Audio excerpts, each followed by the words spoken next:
আজকে বলবো ফর্সা হওয়ার নাইট ক্রিম। ফর্সা হওয়ার নাইট ক্রিম আছে, তাই না? অনেক অনেক নাইট ক্রিম আছে। এখন তোমরা কি জানো আসলে নাইট ক্রিম বলতে কি, অথবা নাইট ক্রিম কেন বানানো হয়েছে?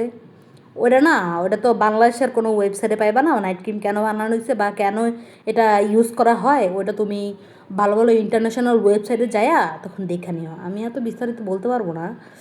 তোমরা যে ফর্সা নাইট ক্রিম খোঁজো, তোমরা তো ফর্সা কী করবা? হ্যাঁ, তোমরা তোমাদের স্কিন নিয়ে এত ইনসিকিউরিটি ফিল করো কেন? আমি এটাই বুঝি না ভাই। নিজের নিজে নিয়ে প্রাউড করো, কারণ তুমি একটা মেয়ে।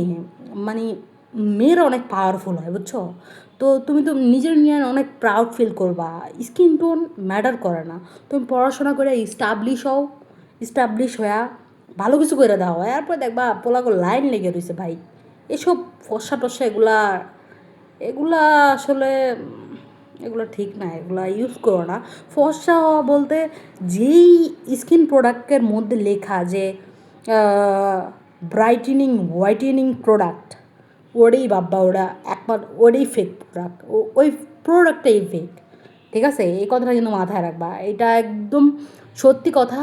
তুমি এটা ট্রাই করা, বা তুমি যদি অনলাইনে ঘাটাঘাটি করো ইন্টারন্যাশনাল ওয়েবসাইটগুলোতে, ওগুলোতে পাওয়া যাবে এটা। যে যেই প্রোডাক্টগুলোতে হোয়াইটেনিং ব্রাইটেনিং লেখা থাকে, লাইটেনিং লেখা থাকে, ওগুলো সব ফেক প্রোডাক্ট হয়। ঠিক আছে, বাই বাই, আল্লাহ হাফেজ।